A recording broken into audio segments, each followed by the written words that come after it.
Hey guys, welcome back to the channel, and today we're going to be reacting to Portugal and Spain compared. Dashlane for sponsoring this video. Portugal and Spain, or the Portuguese Republic and the Kingdom of Spain, the two neighboring southwestern European countries that make up most of the Iberian Peninsula. At one point in history, the two had major empires around the world, and were two of the early major players during the Age of Exploration, but more on that a little later. Despite both not being that particularly big as countries go, both have had a tremendous influence over the entire world. One example of that, well, around 250 million people around the world today speak Portuguese, the official language of Portugal. Around 525 million people around the world today speak Spanish, the official language of Spain, making it the fourth most spoken language in the world. The largest... Honestly, for me... fourth? Yeah. For me... So who's third and second? Mandarin and Hindu. But... First is English? Well, natively, probably not, but spoken maybe, because a lot of people speak English as a second language, or third, you know, but natively, I think either Hindu or Mandarin might be more. But anyway, for me, like, Portugal's influence is very impressive, because look how small the country is. The country is fairly small, like, it's not one of the biggest European, countries, but very significant influence for such a small country. In both countries is also the capital. However, Madrid, the capital and largest city in Spain, is 2.5 times bigger than Lisbon, the capital and largest city in Portugal. Both have among the highest life expectancy in the entire world. The average age in both is about the same. Both have islands quite a ways off the mainland and the Atlantic Ocean. Spain has the Canary Islands down here. Portugal has the Azores, or Azores, and Madeira here and here. Spain also has the Balearic Islands off its east coast. On the mainland, both generally don't have to worry about natural disasters that much. Sure, there are occasional earthquakes, but rarely do the earthquakes do that much damage. One big exception is a devastating earthquake that almost completely destroyed Lisbon in 1755. Both have a lot... I wonder, if that earthquake occurred now, not that, I want it to occur, but was the devastation because of, infrastructure, was the way the buildings built, it wasn't like as... 1775. Right. I don't know if we had like the infrastructure that we have right now, the technology, so I wonder if the impact would be the same, A lot of debt, although Portugal's debt is worse. The poverty rate is about the same in both, although it's a bit higher in Portugal. Both. Wow, that's pretty high. 20% power, 21, 23%. When was this video made? I want to check what's in the States. 4 years ago. Because that seems pretty high, doesn't it? I feel like it would be higher now. Because basically 1 in every 5 people is in poverty. Let me see the States. Both are in the European Union. Both don't have the death penalty, nor life in prison for crimes. In fact, Portugal was the first country in the world to... Yeah, life in prison in Europe is not like that common. It's just, Can you do something? You get years, but not like... And you right back out? Yeah, like in Lithuania, I can't tell you exactly, but for murder, you definitely do not get 25 years. I don't know, it's less than 25 years for murder. Yeah, it's not 25 years. I'm not even talking about life. How long is it? I don't know. I don't want to say something that's wrong, but it's not 25 years. Because I don't know how I feel like if something was to happen and then the person who did something is able to come right back out. Okay, but just because it doesn't have life in prison doesn't mean you cannot get... Well, okay, I think doesn't mean that you cannot get 100 years in prison. It's not going to be called a life, it's going to be called 100 years. You know what I'm saying? That's my interpretation of it. If it's different, then I don't know. But because I would think, okay, let's say for argument's sake, if murder is 15 years, and you kill 10 people, that's 150 years. So they put you for 150 years, If you lived over 150, you're going to sit there, until you come out, but likely you won't. Get rid of life in prison way back in 1884. Football, aka soccer, is the most popular sport in both countries. Well, duh. The running of the bulls is... Yeah, American poverty rate as of 2023 was 11.1%, so half of... Wow, that's quite a bit of poverty. Wow. I didn't realize there was... No, it was 1 in 5 people basically living in poverty. That's very high. Can you check? Oh yeah, let me check. I don't know if I believe that statistic. It's a regular crazy event in both countries, although it's the one in Pamplona, Spain that gets worldwide attention every year. There's even a passion. Yeah. Spain is 26.5%. So 1 in 4 people in Spain is in poverty. Oh. Wow. It went up. And Portugal? Wow. Whoa. Oh, Portugal went down 17%. So what did they do? I wonder. I don't know. Yeah, Portugal 17%. Wow, Spain is having it really rough. Oh. How does your family when they go there? What do they say? Well, they say it is fairly cheap compared to other European countries. Kind of similar thing maybe as in Greece. The cost of living is low because people don't make much. I don't know.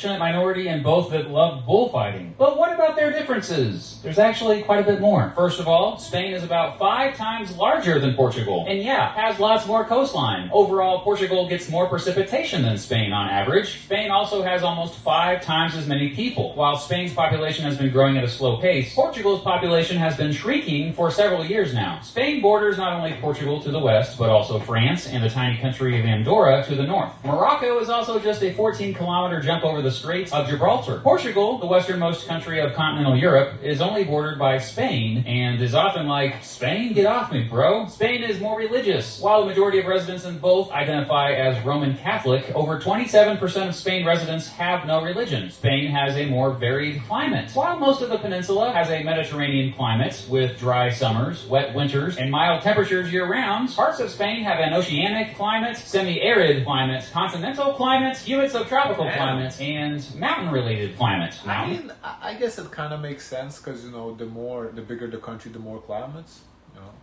Yeah, mountains. Spain has a lot more mountains, which explains the climate variation, eh? Sure, Portugal has some from the Sistema Central range, but in Spain, there are mountains seemingly everywhere. Portugal is more rural. Spain has more land used for agriculture. Major industries in Spain include pharmaceuticals, metals, textiles, and chemicals. But tourism is also huge in Spain. I mean, it's the second most visited. They didn't include agriculture. I felt like Spain is pretty big in agriculture too.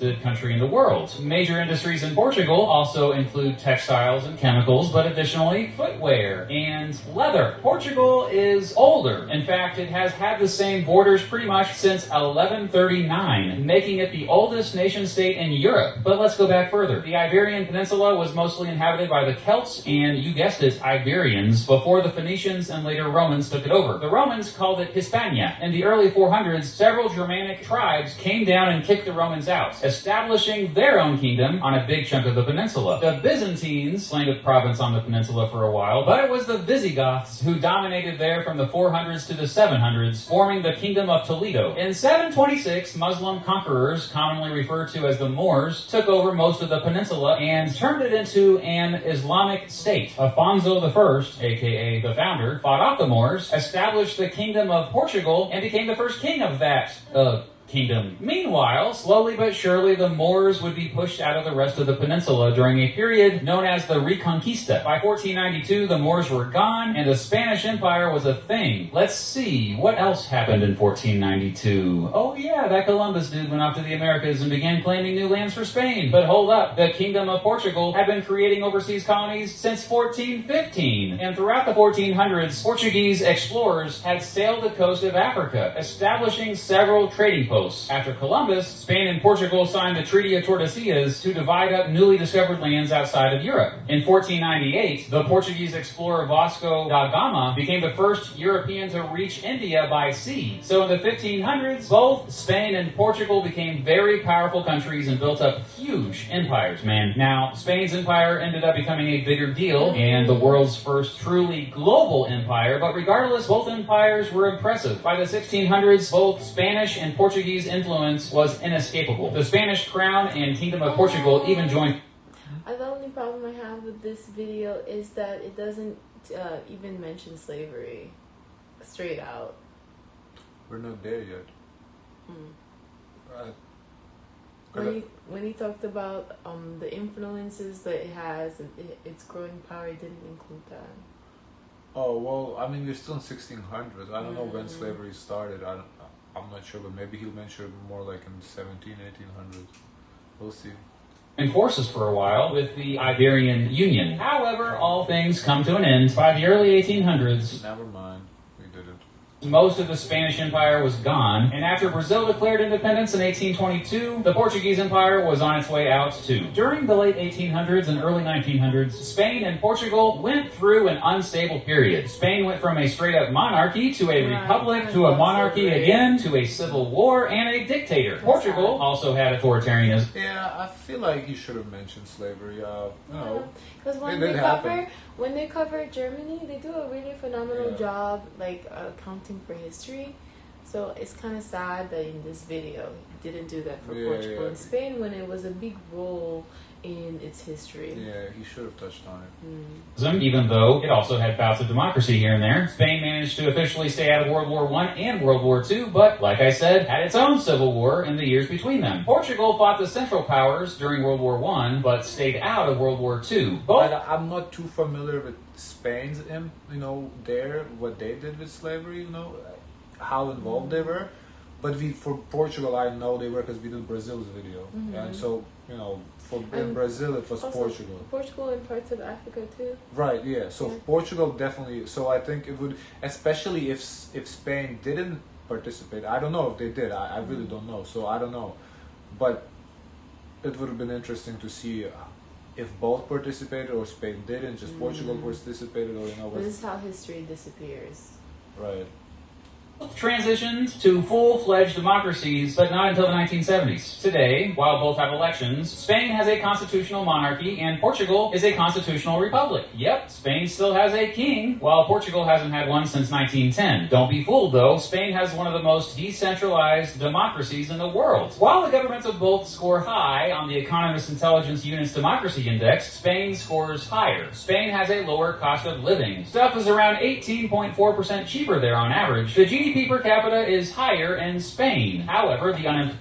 That's interesting. So GDP per capita is higher and the cost of living is cheaper. Oh.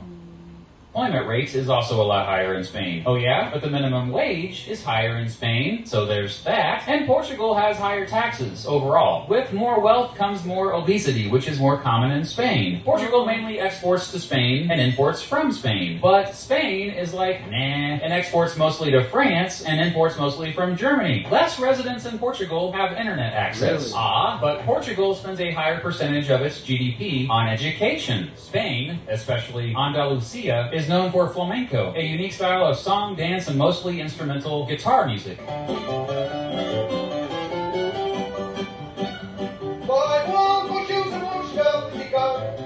Portugal has fado, a style of music also guitar-based, but with a more melancholy feel to it. Other random differences? Spain produces almost half of the world's olive oil. Whoa! But if you want more woeness, Portugal produces 70% of the world's cork. I do remember the cork and the Portugal, Portugal and cork. That's why I think they export a lot of shoes too, because that's what shoes and footwear was one of their, because I believe cork is in the sole of the shoe too. Spain has a lot of cork too, so put a cork in it. That didn't make any sense. Sorry. Speaking of not making any sense, there's a traditional Spanish festival in which men dress up as the devil and jump over babies. Yes, baby jumping is a real thing. Look it up. Another tradition in Spain, people voluntarily get carried around town in an open casket to think about death. Yes, that's also a real thing. Back in 2001, Portugal became the first country in the world to decriminalize using all drugs. Since then, drug use has declined overall, and drug overdoses have gone way down there. Spain had... Oh, that's interesting. Okay. All drugs. Everything.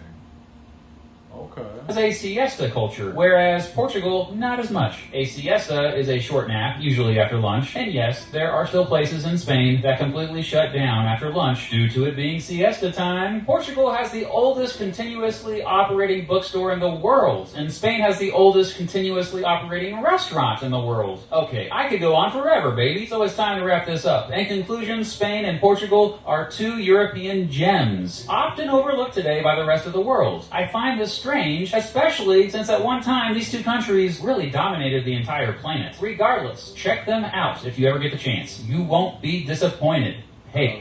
Okay. Guys, of course, let us know your thoughts. Don't forget to like, comment, and subscribe. Join the Discord. And as always, share as much kindness as possible.